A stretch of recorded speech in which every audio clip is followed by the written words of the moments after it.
I would definitely go back and cultivate the mindset. Because they be focusing on molding babies' heads, but they don't be stimulating the mind. Who be molding the baby's head? You are not going to put in that baby's subconscious mind the idea that they can make money off the thing that they love. Thing that they love and brings them joy, all right? You want to know why? Because they so busy worried about the appearance of the baby that they focus on molding his head instead of stimulating the mind. Nobody is molding the baby's head. But we're molding that baby's mind, Oh all right? God. Through your actions, through your deeds, and through your words, you are molding that baby's mind. Be careful what you mold into that baby's mind. But on a serious note, Get on my motherfucking face. Please. Push the goddamn button. action. Hey everybody, welcome to another episode of the Grae Area podcast. Yes. I'm Shakoya D. Bad man breathing in the ear. Your humble friend, Damani. And welcome to the Grae Area if this is your first time here, and welcome back if it is not your first time. This is a podcast where we like to break down the fabrics of life because not everything is always black and white. We love to have conversation about regular life from a creator's perspective because, yeah, that's just what we like to do. In layman's terms, that means that we like to talk about whatever we feel like talking about. It could be love, it could be life, it could be music, it could be movies. It could be anything or nothing at all. We have interesting conversations and we love to bring you guys in on them. Yeah, so don't forget to like, share, and subscribe. Hit that notification bell so you never miss an upload. And how y'all feeling today? I'm ecstatic. What about you? Outstanding, of course. How are you? I'm doing well. That's good. Before we continue further, I didn't want to interrupt the introduction, so I'm gonna say this now. While Damani put on the deep voice, went, "Your humble friend of mine." We gonna let that slide. That's crazy. I did not notice he did that. When we watch it back. That's just my regular voice. I was just breathing. I just actually took a legitimate breath. A diaphragm talk. Uh-huh. Word. I'm ready.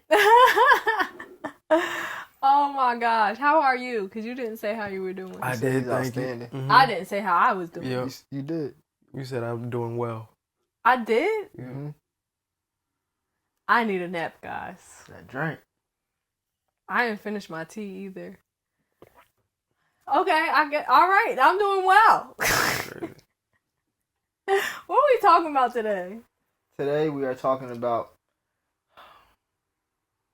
over the last couple days I had some time to think, had some time to not even think. Pardon me. Y'all know I'm not a thinker anymore. Spent 29 years thinking. This is a time for action. I've been taking action, people. Taking action. And I just want to know why I haven't taken action a lot sooner. Like, focus on the things that I actually enjoy doing, the things that I'm actually good at, etc., etc. Because I am feeling amazing. I've been painting for hours on end, nights. I've been designing for hours on end, nights. Going to sleep at like 3, 4, back up at 7. That's nights. That's not even good sleeping habits. But It's not. who needs sleep when you're high off life? You I'm need gonna sleep. I'm gonna take a nap after this. Okay, because though. I was gonna say you still need Absolutely. sleep. I think he absolutely needs some sleep. Definitely. Or your paintings start looking like Noodle Bob. Oh man, that's wild. Oh man. I don't know that it's interesting because I think that a lot of times when we think about the things that we're interested in or our gifts and stuff, from a young age, most of us, I'm not even going to say all of us, but most of us are encouraged to take it on as a hobby. So then when you think of it as like just a hobby versus it being a career path or you actually just pursuing it in whatever way it looks like for you, then it kind of, we typically push our hobbies to the back burner. Like hobbies equals, I'm going to do this in my free time. But in the U.S., as millennials, we aren't often given free time. or we don't often create free time for ourselves, because of how life is set up here. So then it's like, well, I don't do the things that I enjoy because I didn't create the free time. Or I didn't, yeah, and then it gets to a point where sometimes you forget that that's what you used to like to do. So that's just my opinion, though. I agree. I ain't He don't got nothing. He was asleep. No, Nah. I wasn't asleep. I just nah. He said I was asleep. Nah, I agree with you guys. I think so. My experience, I've had very long spurts of doing things that I love, and then I'll be doing them for a long time, and then somebody will tell me like, you can't just do this section, Mm-hmm. and then I'll be like, I guess you're right, and then sometimes I'll get sidetracked in doing the thing that somebody else told me as opposed to finishing what I started. Mm-hmm. So that's usually what happens for me, but I can understand like just not doing it because you don't feel like you have time, because that's a big thing. I think we let things come before the thing that we actually like to do. Why? Because people have told us, yes, you got to do certain stuff that you want to do before you got to do stuff that you need to do before you do the stuff that you want to do. Yeah. Because like the stuff that you want to do, they be like, it doesn't pay the bills, X, Y, and Z, whatever the case may be. But I think if you do the things that you want to do first, it makes you approach the things that you need to do from a more enjoyable place. I can feel free doing this. Go ahead. I think the most wild part about it is a lot of the things that we enjoy doing, they can pay the bills. Very profitable. Like they can actually pay the bills if we are, I guess, positioned in early on, like with the mindset of I can actually do this to pay my bills or pay for what I want. I think when you tell people at a young age that this isn't gonna be what pays your bills, like you grow up with that mentality, so then you just think that it's not possible. Even if they don't directly tell you, a lot of times it's like they'll show you with their actions or how they respond to what you're doing, or even when they tell you like, all right, you don't need to be focused on this, you need to focus on this instead. That's like another way of saying like this isn't important, or this can't be your career path or whatever. And it's so much stuff that gets ingrained in us as children that we don't even realize. But if we were, I guess, not even told whether or not this could make us money, because if I'm 5, why are you telling me this? Like, if we don't even focus on that and we just allow like the child to create, just be a child and enjoy what they're doing, then like don't limit their possibilities. I think that happened. I feel like that probably happened to me, maybe not verbally as a child, but like from what I saw, the actions behind the stuff was like, oh. And then as I got older, then it was more verbal. Like, so, yeah. I got 2 things. First thing was to when you was talking about when the child is most impressionable, not just let them be, but let them explore the things that they actually interested in. I don't know if it was last pod. It wasn't last pod. A couple pods ago, when we were talking about going back in the time to our younger self. I would if I go back to 20-year-old me, I'm taking the money and not going to talk to my 20-year-old self. But if I could go back to my impressionable years, like age before 7, I would definitely go back and cultivate the mindset. Cause they be focusing on molding babies' heads, but they don't be stimulating the mind. Who be molding the baby's heads? Or when they put the little helmet on it sometimes? Nah, like you supposed to mold your baby head. What? Do your Googles. What? I ain't never heard nobody say. Your baby head. Yeah, cause that's why people heads be shaped how they be shaped. What? That's not I don't know. thing. I don't know if that's. I don't know Somebody if do that's, the Googles for us and Nah, mold the baby head. You gotta mold it. It's not a piece of clay. What do we? It's gonna do what it's gonna do. Nah. Like the baby, I know babies got soft spots in it when they're early, but that don't mean you gotta like. Because in my head, I'm It's imagining brain you in just there. let me just move this around here, make sure your head is proportionate. Nobody did that for you. They just made sure they held your head up because your neck couldn't support your head back then. They said Einstein was crazy because they ain't understand his theories. I didn't say you was crazy. Said you was wrong. I don't think that you molding their head. I mean, you molding their mind. You know, which They're not stimulating the mind. They mold. They like I want the baby with the perfect circle. You're not supposed to listen. If that was the case, go ahead. People have skulls, right? So Baby skulls are soft and moldable. It has to. You're not supposed to mold it. I'm so glad you don't have kids yet. You gotta mold. No, you don't. It's gonna go. You gotta hold it. You gotta hold the baby head so that the baby can learn how to support its own head. You don't mold the baby's head. This just got us way off. This guy. Before we go back to the original, so you think your parents was molding your head to be the shape that it is right now? Yeah, I got a elongated head, like, but I got it's a nice circle. They was like, so it's like you gotta hold the baby head. No. Like when you hold the baby, like you gotta hold the baby head a certain way so you can mold the head. No, it's not for you to mold the head. It's for you to support The neck, because they can't hold their head up. They ain't got they don't got the muscles in their yet. They're just a bobblehead baby. All right, do y'all Google. If I'm not mistaken. Leave y'all findings in the comments. Yeah, comment below and let us know. Let us know what y'all think. I'm molding that what baby y'all head. found because nope. Oh Lord. Anyways, what was we talking about? My other point was I hope I remember my other point.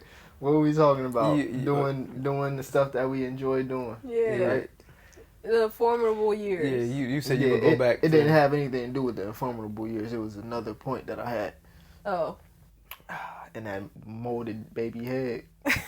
Because that was just wildly inaccurate. I think it's pretty accurate. You mold the baby head. Well, that's we're past that. I think you're molding the mind. All right. Mold the mind, not the head. Mold their mind. It's figurative. It's not literal. Lord. What was the last thing you said? I said I don't. Child?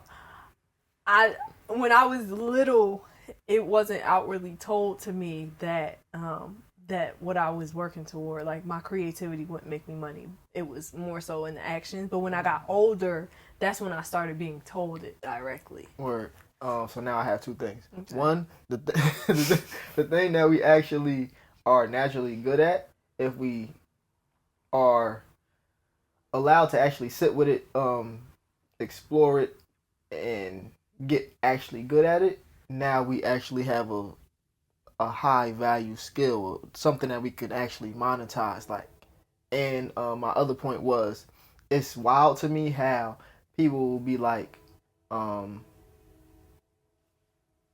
you don't need to focus on music. You don't need to focus on singing. You're an amazing singer, but you don't need to focus on that. Mind you, all these singers, like, you play music all the time. Why can't I be one of them? Right. Like, you telling me you amazing at art, but you need to focus on accounting. It's kind You got me watching cartoons. I could be the next person like illustrating the cartoons. Like, it's like little stuff, but it's very contradictory.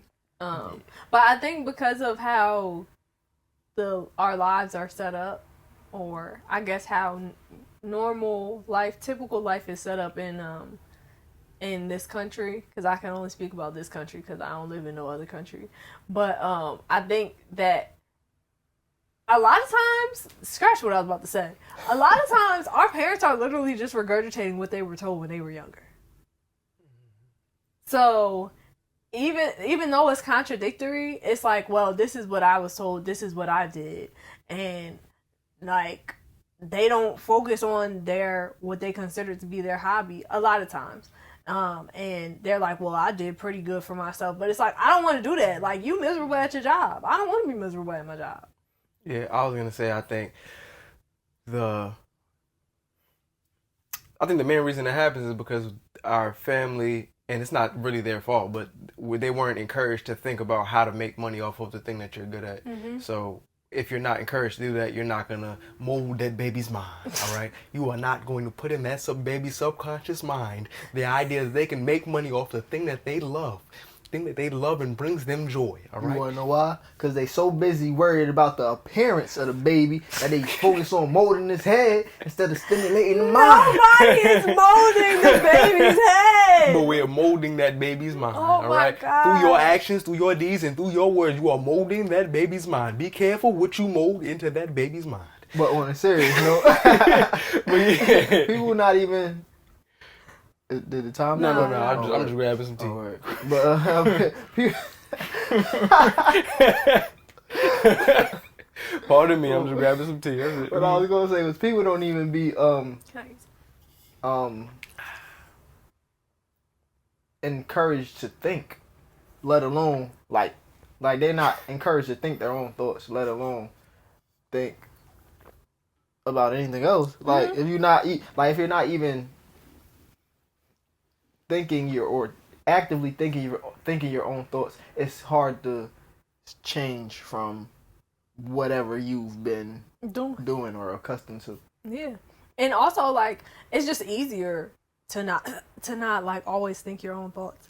I think that's what it is, because you get accustomed to it, it becomes your norm. So then it's more effort for you to initially start thinking your own thoughts, versus if you were always like encouraged to think your own thoughts and not in the constant do as I say, not as I do thing, like don't question nothing type of environment, then it's easier to just think your own thoughts, because that's your normal, that's your natural thing. Thinking in general, like I would have preferred my parents say I haven't thought of a way for you to be able to make money off of that thing yet. Maybe you can, but I haven't thought of a way to do it. And it's like, just because we haven't taken the time to think about it doesn't mean it's not doable. You just haven't taken the time to think about it. And that's the case for a lot of the stuff, at least when it comes to the arts and the creative field. People don't take the time to think of a way to make this thing support me. But not only that, a lot of people be scared to think about it. Oh, that too. Yeah. Like, a lot of people, it's not just like, oh, I haven't thought about it. It's like the idea of it scares me because there is no stability. So, like, this is so far out of my norm. It's so far out of my comfort zone that it's freaking me out to actually think that maybe, just maybe, you would go into this field and maybe you would succeed, but also maybe you would fail, and I'm your parent and I want to make sure you're safe all the time, and da-da-da-da, which is like great. But also, like, don't tell me, just don't tell, like, I like your response that you came up with. Like, I haven't thought of a way for you to make money off of this, or for you to turn this into a full-blown career. Well, maybe you can figure it out. Like, encourage me to still move toward it. Because at the end of the day, I might go further in it and then decide I want to do an accounting job. But at least I tried. Like, at least I went after my dreams and then made the decision for myself that, okay, maybe this wasn't what was for me, or maybe I wasn't actually passionate about this thing anymore. I was passionate about numbers. Also, sorry, there was somebody that yelled outside. But also, I was gonna say, I guess it was gonna be a question, but I'll start off by giving my point. The amount of insights and the amount of things I learned just from me doing the thing that I enjoy far exceed anything anybody else tells me. Mm-hmm. So when I'm in the middle of doing something, like the things that I learn about, like just myself, my habits, how my mindset, just life. Like, just from the sheer fact that I'm working on something that I enjoy, it literally be blowing my mind. And then when I go out into the world and somebody tells me something, if I haven't spent enough time doing the thing that I enjoy, it's a lot easier for people to tell me, like, what's true for me or whatever. So I guess the question I was gonna ask you guys was gonna be, like, what do you guys, since you guys have been talking about doing the thing that you love doing, what have you guys learned thus far from doing the thing that you love doing? one thing that I learned is my energy be different. Like going out into the world after I know I've been doing amazing things in the lab, whether that be recording a hit song, whether that be creating the next fine artwork that's gonna be up. President Obama, they want me to do a mural on the White House, something like that. Not even in the Michelle, they not in the White House no more. vote Damani for president. When Damani become president, he said I could do a mural on the White House. But Go for it, man. Yeah. Thanks. Mural it up, bro. Right. You don't know how I'm gonna make money off of that mural yet. I don't. But I know. But do what you gotta do. Paint the White House black for me. Go ahead. But my energy be way different. It's a lot easier for me to like have conversations, like just random conversations. I'll be willing to speak. I just feel different and I'll be excited. It's the fact that I know that I've been doing the things that I was called here to do. It allows me to go out into the world with a new level of excitement and I'll be feeling different. Yeah. For me, okay, I have two things now. The first thing that I have come to realize, the more that I'm doing the things that I love, is that like I can really do anything. Like all of the lack of confidence, the imposter syndrome, all of that stuff is literally very minutia. And I can literally do whatever I want to, like whatever I decide I want to do, whatever I put my mind to. I know it sounds very cliche, but I can literally do anything. I am writing a book, like a good book at that.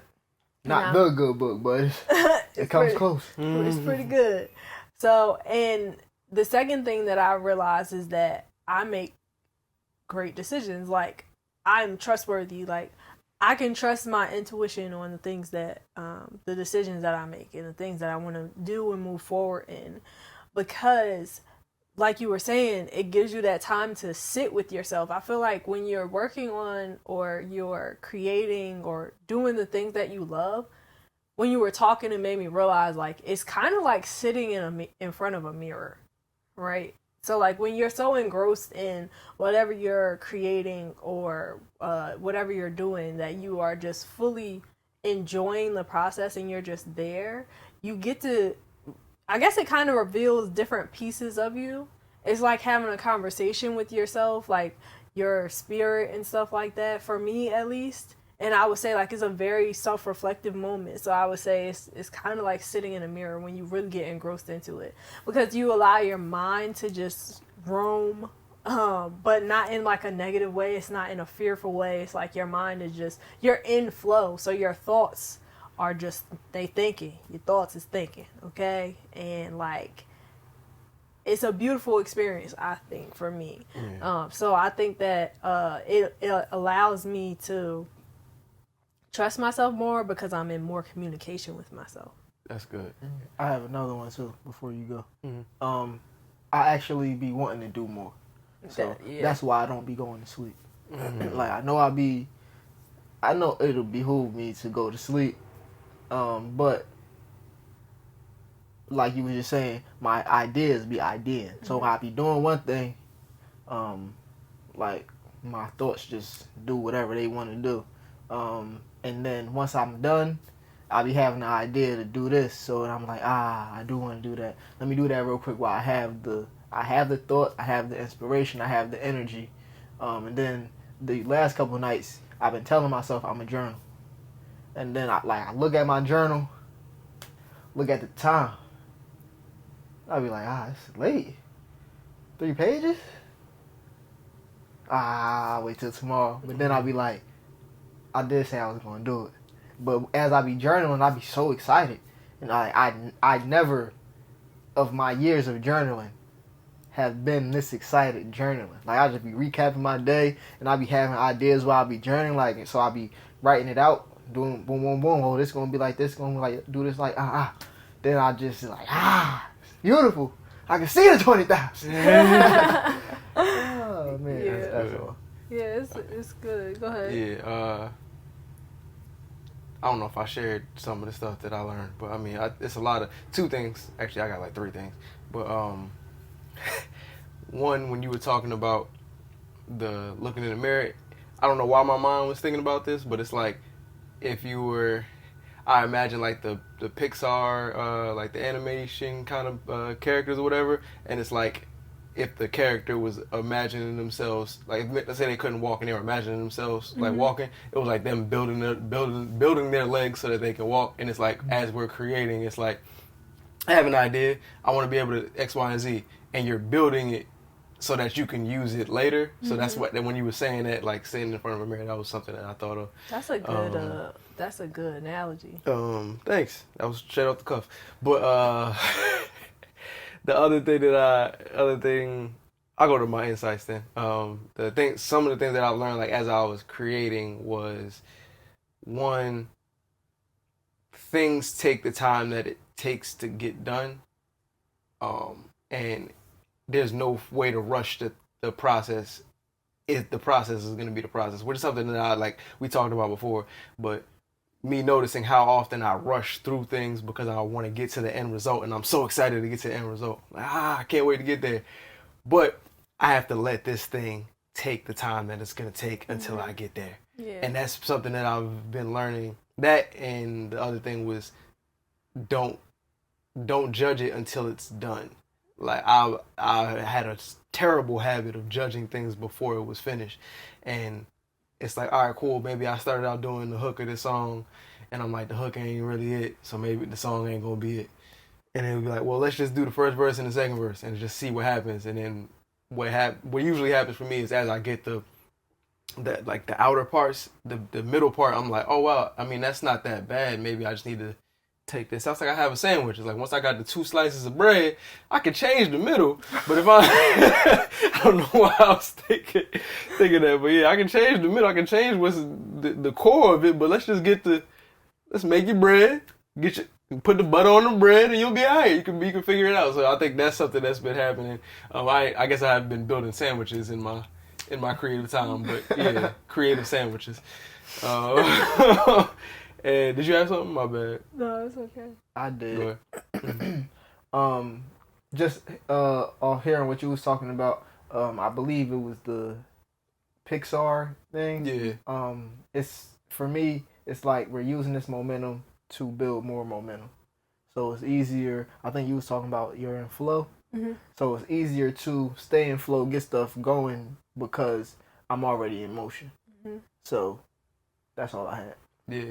Yeah, that's good. You got something?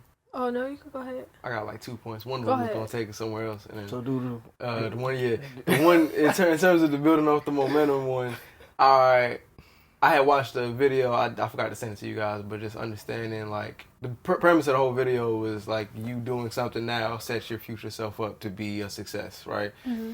And one of the things that I started doing was when I decided to do something, I'm not going to question why I did it, what the reason was why I did it. I'm literally just trusting that the old me told myself that I was going to be here at this time for a reason. And that's it. And then that's been something that's been really helping me because like when I'm in the middle of like writing or recording, I'll have a thought to be like, maybe I should be working on branding. Maybe I should blah, blah, blah. And it's like, well, nah, I'm just going to trust that the last me thought about this enough to get me here, and then I'll be able to do the next steps after. But go ahead. I will say that as I've been creating in the way that I want to create more, I have noticed that I don't question why I'm doing certain things anymore. And I think that is helpful too, because it's like, if I'm not questioning me, and I don't expect anybody else to be questioning me. And I think before the expectation was I felt like I needed to explain all of the things that I was doing as I was doing them, why I was doing them. And that's not always necessary because at the end of it, the answer will be revealed. Or maybe there is not necessarily like a full point that's revealed, but there's some meaning in the reason why you did it.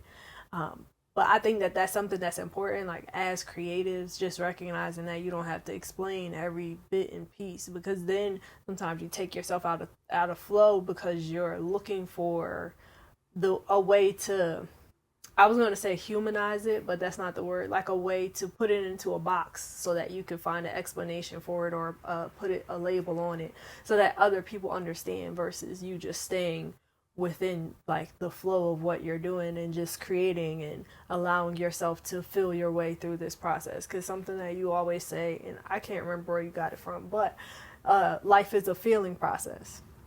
So it's like, if I'm so caught up in my thoughts in my head and I'm not feeling my way through, that's when it's like I lose my flow. I lose my momentum, because now I'm thinking about what they're going to say or what questions they might ask me. And it's like, this is not the time for that. The time right now is to create. After you create the thing, then you could think about why and all, like you could add the summary and blah, blah, blah. But right now you just need to make the thing. I also feel like, I got 2 points. I also feel like when making the thing, once it's easier to explain the thing once you have the thing.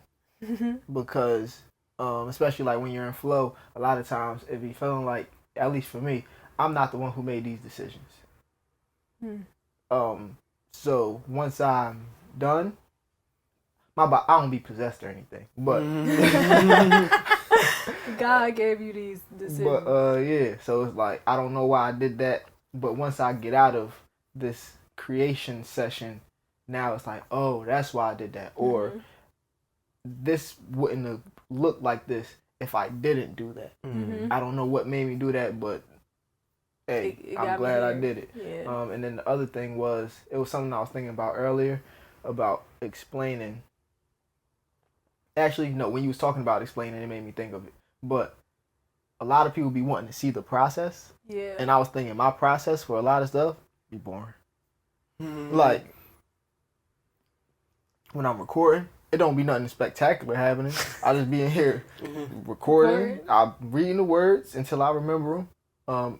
If I don't remember them, I'm gonna pull up the words and I literally just be pushing the button, recording. I be singing little tunes here and there. When I be painting, most of the time when I be painting, I be trying to get the colors right, because I be mixing my own colors, and I just be working on getting the color the way I want the color. So I'll probably be wasting mad paint, but that's boring. Well, I think that's boring to us, but there are some people who are intrigued by that. There are some people who, I literally was on TikTok, and I think I mentioned this a long time ago, but I haven't been on TikTok in a while. But when I was on TikTok, there was this guy, and he was just carefully peeling an egg without cracking it. And I was watching it because I was like, I want to see if he cracks the egg. But also I was like, why am I watching this? This is literally like nothing is happening. He has on gloves. He's like quietly and carefully just peeling this egg. And it was thousands of people in there. And we were all watching this man peel this egg. Why? But I think that sometimes the stuff seems boring to us because this is our process. But for other people, this isn't their norm. This isn't like, or maybe it is, or they're like looking at how other people create. What is other people's processes and stuff like that. So for other people, it can be interesting. It can be intriguing because they want to know, like, well, what made you think of this color, or how did you come up with this song? And like for me, when I'm writing, I just be writing. Like, it's not, I'm writing, I'm singing, I'm writing, I'm singing, I'm writing, I'm singing. Like, it's not anything that's like what you would see in the movies or on TV. Like, it's not about to be a whole bunch of people in the studio with me and we all, it's not, Interesting songs you had there. Yeah. It's not like, and sometimes it will be like that, but then sometimes it won't be like that. Sometimes it's literally just me sitting in my bed writing a song. Like, that's just what it is. So I think that different people see value in different things, and different people are interested in different things. And I think that even though it might seem like boring to us because it's not super like glitzy or glamorous or what we are shown on like the big screen, it's still interesting to people. Yeah. Oh, you go ahead. I got like 3 points because y'all was going and y'all made me think about 3 different things. But So much wisdom. it was. One of the things that I was thinking about was when you guys were talking about just the last thing. I'll go for the last thing that you guys were talking about. In terms of you making the thing, and like the process not looking that glamorous. One thing that I found is when I'm making certain things, if I watch somebody else make it, because I'm only thinking of it from my frame of reference, I'm not imagining how somebody else would do it. So like when I see somebody else's process, I'm like, I never thought that I could. You start from the complete opposite end of the spectrum that I started from. I'm writing this song from the melody. You starting out with the concept. I've never done that before, and sometimes that kind of like intrigues me when it comes to watching other people create, because now it gives me more ideas about how I can create. And something else I was gonna say was, it reminds me of, it was a part from Rick Rubin's book. He was talking about just the creation process, but he was saying that, sorry, I'm spoiling this portion, but he was saying, I don't know if he said the skilled artist or just the maybe it might be self-aware artist, knows that there's the person, that the creator and the observer are two different people. So there's times where you're creating it, and then there's times when you're observing what's going on. So when you're creating it, you're not necessarily observing what's going on. You're almost like, I'll speak for myself. There's times where I'm making certain things and I'm creating, and I'm it's almost like I'm solving a problem, or I'm kind of like figuring it out as I go.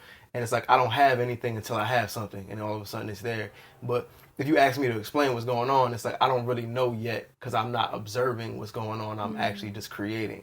So like it's a level of like, this happens, then this happens. So it's easy for me to explain it after, because after I'm observing what I did, in the middle of it, I'm still. It's like I'm making a wall and I'm moving bricks around. You like, why'd you move that brick? Give me 1 second. I don't know if I'm actually building a wall, or if I don't know what I'm building. Fire pit. Yeah, am I building a freaking fire pit? A chimney? I don't know what I'm making right now. But when you step away, it's like, oh, it's obvious. That's a chimney. Thank you. Yeah, it's right there. It was right in front of me. One thing with the observer and the creator, what I've learned was that if I attempt to observe while I'm creating, I don't like my creation. Because I can always see something wrong or something that I could do better. So I'll be doing my best to just create while I'm creating. And then even if it's in the same day, like I close everything out, shut everything down, put everything away, and then do something else. I might brush my teeth, shower, do something, go outside, and then before I go to sleep, I'll come back as an observer and be like, you know what, that's not bad at all. Mm-hmm. Okay, I see where you was going. You just need just a couple tweaks. I know you're not done, but just a couple tweaks and you really on to something. So I just actually put in terms to that whole ordeal. Chef's kiss. Yeah. Shout out to Rick. Because I mean, I've heard people talk about like you being the creator and then like the observer, or creator and editor. I used to hear people say that a lot. Like the person that's like, your editing mind is a totally different part of your brain. At least for me, when it's time for me to edit stuff, like when I'm doing it in a positive way, not in a negative way. The positive way is literally I'm looking at something, I'm like, oh, this is clutter. Move this. It's right there. It's simple. But when I'm doing it in a negative way, it's a lot more like, man, I don't know why you thought you could do this in this way. Like you don't even got the level of skill, that you ain't put enough out. And it's like that level of critiquing or criticism is not necessary in the making of the thing. So making sure you have a separate time to edit, so that you don't have to edit while you're working, because it's not gonna really help you. A question I had too was, I know we were kind of going deep into the topic or whatever, but I was gonna say, when did you guys know that the thing that you were like good at was what was like you're called to do? Yesterday. Say no. Yeah. When did I know? I knew at a young age. Like, okay, so like I knew at a young age that I was called to be a singer, right? And singer and a songwriter. But it wasn't until I was in high school and I sang Ave Verum. No, was it that song? No, actually, I sang God Bless the Child by Billie Holiday. And in the middle of me performing that song, it was at church, but in the middle of me performing that song, I just felt in my spirit, I was like, yeah, this is what I'm supposed to be doing. Because I before then, I was dealing still with some, like, I guess it was still imposter syndrome and just, like, kind of doubting if this is what I was supposed to be doing or what I wanted to be doing. Or, like, I think I was doubting if I was supposed to be in front of the, like, I guess the lights. Like, if I was supposed to be on the stage or if I was just going to be the songwriter behind the scenes. Because I didn't know anybody who was doing what I was doing, so I'm like, all right, I'm just going to be the songwriter and everything will be okay and blah, blah, blah. But when I sang that, I don't know, it was just like a really great experience, and I just really got into the performance and all that, and I just like, yeah, this feels like this is what I'm called to do. And so that's when I knew, I guess, and decided to actively go toward it. I was still flip-flopping after that. But you was there. Phlebotomy. This is talking about being a phlebotomist. I definitely looked into it and Singing phlebotomist. yeah, I was checking to see the college prices. You know, I was like, okay, it's cheaper than Singing going while here. you're taking blood. Yeah, I was like, I could take blood. They take my blood, and I be looking at them, so I know I could take somebody else's blood. That was my logic. Nothing about medical school or anything. Didn't think about it at all. But so that's when I knew at a young age, but I was like, yeah, I have to do this when I got older. And then now I'm here. After all of the flip-flopping and imposter syndrome and stuff, I'm here now. So For me, my body be talking to me like like I listen to my body, like. I'm letting you go. I just want you to know. But yeah, this is. I was gonna let you bet out the point. Go ahead. My body be talking to me, so everything that I'm fearful of, I know that that's something that I'm supposed to be doing.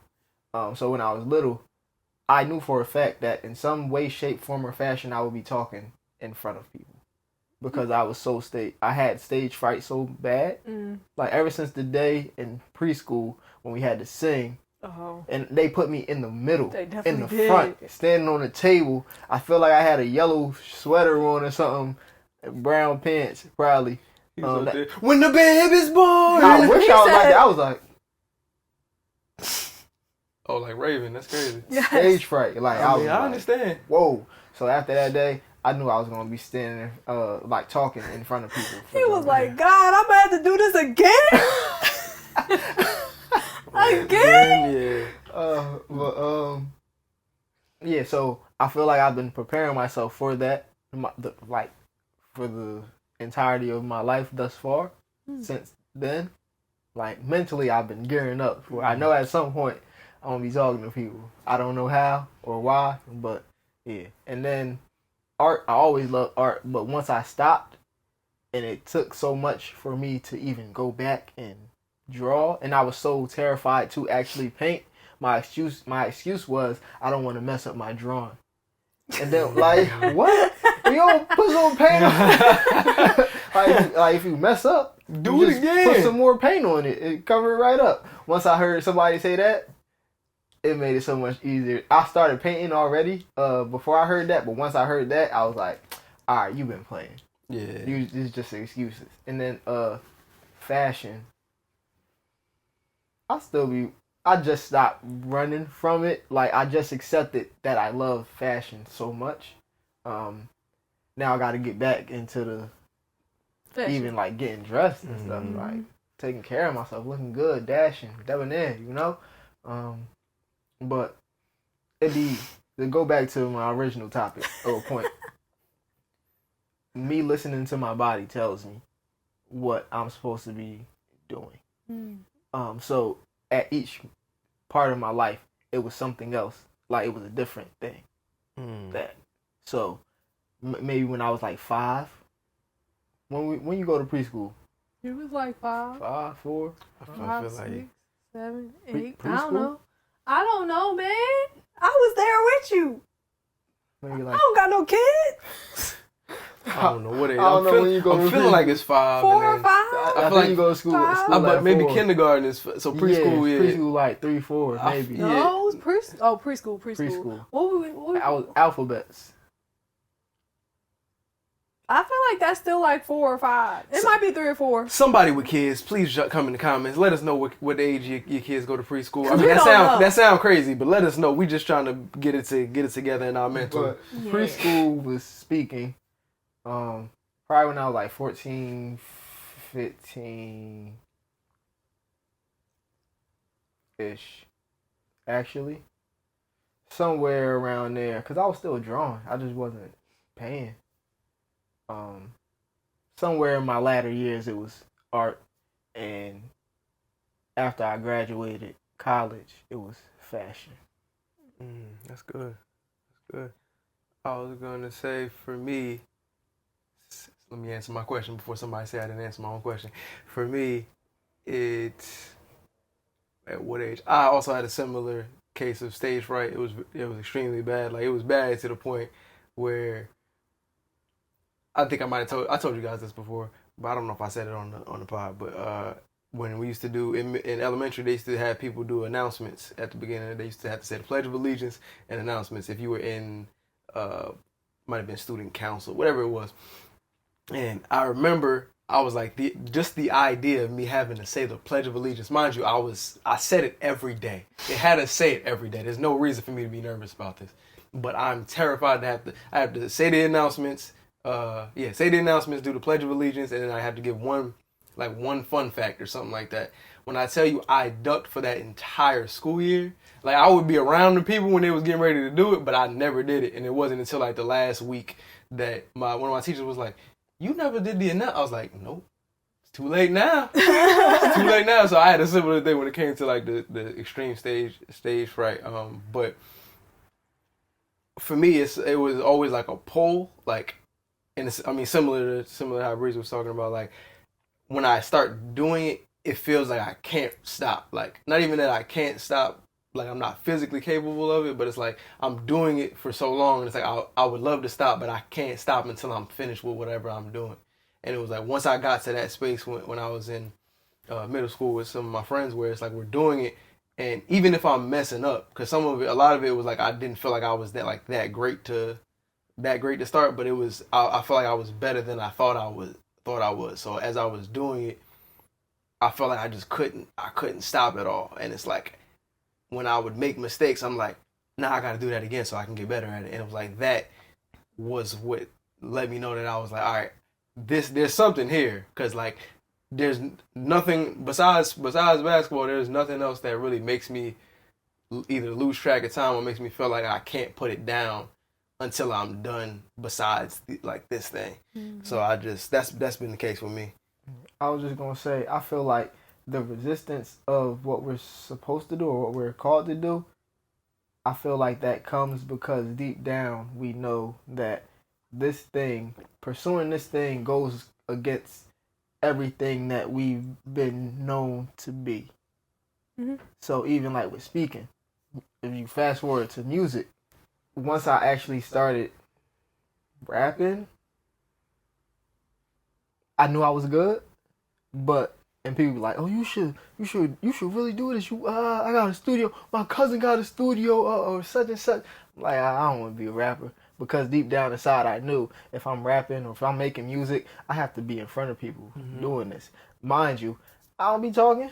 Like I wasn't talking to people, so it's like the quiet kid rapping in front of people.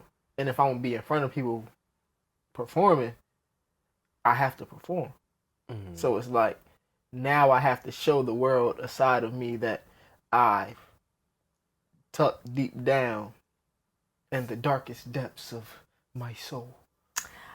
I'm be honest, I'm still working on getting over the stage fright part of it.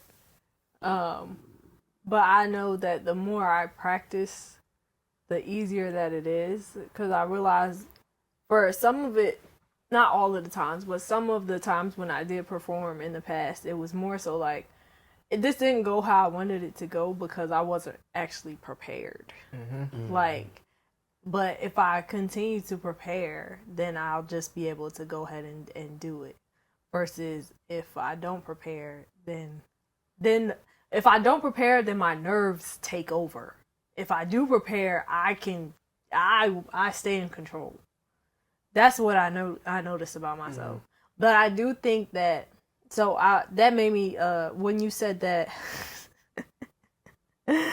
I just tried to start that sentence 3 times. When you said that we run away from stuff, because deep down inside, like we know, like for you, you knew you were going to have to be in front of people and perform. That was why I was having the imposter syndrome too, because I'm like, I don't feel, this is nerve-wracking.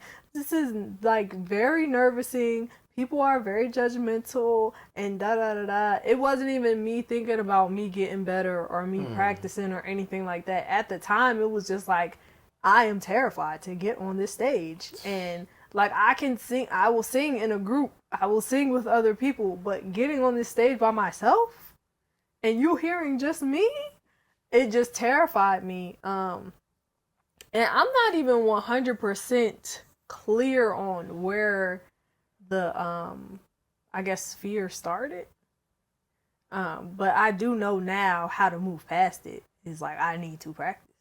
Yeah, that's a big one, especially when it comes to any form of public speaking, just in general.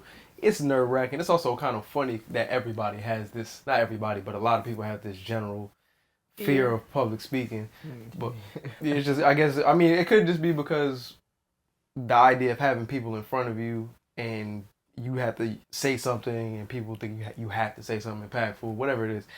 But go ahead. I was gonna say it's actually interesting for me because I'm more ready to just speak in front of people than I was to sing in front of people. That makes sense because you got to show more emotion when you sing. And it's more, I feel like it's more of you when you're singing because this is actually something that you want to do. You didn't want to be a public speaker. And so I be going up there and just talking. Easier. That's like the same thing with jobs. I could go move up the corporate ladder easily. You're right. But it's like I don't actually want to do this. When it's time for me to bet on myself and move up in the real world of what I actually want to do in my industry that I'm supposed to be in, it's like I just be baby stepping. It's like, hold on. You have everything that you need to get to where you're going, get to whatever is next. But it's like, back to vulnerability. It's a certain level of vulnerability that comes with giving my gift to the world. Yeah. And it's funny because I speak for myself. I remember when I was younger, I used to tell people like, there's no way I'm about to rap. My brother raps. He got it. I'm just not gonna do that. But I kept getting in scenarios where people would ask me to I had 2 friends. One of them, he was when we were like in 3rd grade. You want to write some raps? I'm like, all right. I'm faking it, and I'm taking lines from LL Cool J. I'm taking lines from but I'm like, I wonder if he ain't say nothing. All right, cool. Let me just take it. And it's like, even when I was like, I would never do that. That's not gonna be my thing. Like, whatever. I kept being put in scenarios where it's like, you said you wasn't gonna do it, but you seem like you want to do it. So here's a perfect opportunity if you want to go ahead and test out this fear. Not test out the fear, but go against this fear that you saying you have. And I think the universe, God, puts you in certain scenarios just to see, like, oh, you're afraid of it. Okay, if you're afraid of it, let's see why. And it's like, if you do it, you get a chance to see why, or you may get a chance to do it and see, this isn't as bad as I thought. Like, it took some years for me to be like, this isn't as bad as I thought. But a lot of when it comes to the speaking, it was, I'm thinking about how I look to you guys. Why am I thinking about that? Just because I can't see myself when I'm performing. So I'm imagining, especially when you're looking at other people perform, you see people on stage. So I'm imagining what y'all are seeing. I'm imagining y'all see me, and I'm like, if it look like how I imagine y'all see me, this ain't looking too good. Let me pull it together. And it's like, why am I doing all that? Just go up there, have fun. And then when you go back and look at the tapes, if you need to correct it, which is similar to what we were talking about before, correct it after. I think the fear actually makes the person better at whatever it is that they want to do. Just because the thought that I have of how people perceive whatever I do, it forces me to, in turn, put my best foot forward. Because I actually want to do this. And me actually wanting to do this, I don't want to go out there and make a fool of myself. Like, I don't want how I think y'all perceive me to actually come true. I agree. I don't think that that's always the case. It also might make you quit. Yeah, I was gonna say the other option is to quit, or the other thing is you may be thinking too much about that, and now you're not actually present and active in the performance. So like you're just too busy thinking about how people are looking at you, and three people in the back is on their phone. They missed the first half. They tuned in after you messed up, and then now don't let it be a recital. Yeah, come on. Everybody after CL23 is asleep. Shout out to everybody who be doing recitals. Shout out to y'all. Or, I mean, part of the audience, they not even looking for you. They looking for their baby on stage. So they're like, really all right, cool, he good. Don't mess up my baby's part. I want to make sure my baby hit that line perfectly. Like, that's what they focused on. Yeah. Right. So, like, that level of thinking about what people are thinking about has definitely, like, distracted me. But as I've gotten better at it and gotten more confidence just from doing the thing, it's been a lot easier for me to like just do the thing that I told myself I was scared to do, and now it's like it feels so much better to do it. I'm not as scared anymore to do it, so it's just cool. I agree. I think practice is a huge key to getting past. Anybody who is afraid to go after what they want, just start practicing. Start practicing. You don't got to tell nobody. You don't got to, just start practicing. Because that is one of the best ways to move past your fears. Because you got to face them, or you just going to live in fear for the rest of your life, and that's not fun. Been there, done that, wrote a book. But do y'all have any final thoughts on creativity, molding the baby's head? Because when the baby's born... stimulate their mind. Anything about just operating fully in your gifts? Yeah, I would just say allow whatever it is that draws you in to guide you. I think that might be the best thing, because like if it's pulling you, it's for a reason, and at the very least, even if you're not sure why it's pulling you, go find out why. You know, maybe you'll learn something from it and then be able to do something else with it. Word. Yeah, mine is explore the things that explore the things that you enjoy, and make sure you spend quality time with those things as well. That's it. I will say trust your intuition when it comes to your decisions, of course, but also when it comes to your creativity. You might discover some new things about yourself as you're creating, and just allow yourself to be in flow. Make time for the things that you actually enjoy. They be telling us that we gotta focus on this other stuff. Focus on your happiness. Focus on finding joy and peace. That is what life is about. But also focus on like, sharing, and subscribing to this channel. We appreciate y'all for joining us for another episode of the Grae Area Podcast. Grae. If you enjoyed this episode, you are going to love the next one that is linked somewhere on this screen. We will see you guys next week. Bye. Adios. Stay blessed, stay black, people. You say what? Know yourself, know your worth. Jukebox, hit me with another jam. Get on my face. Get on my motherfucking face. Please. Push the goddamn button.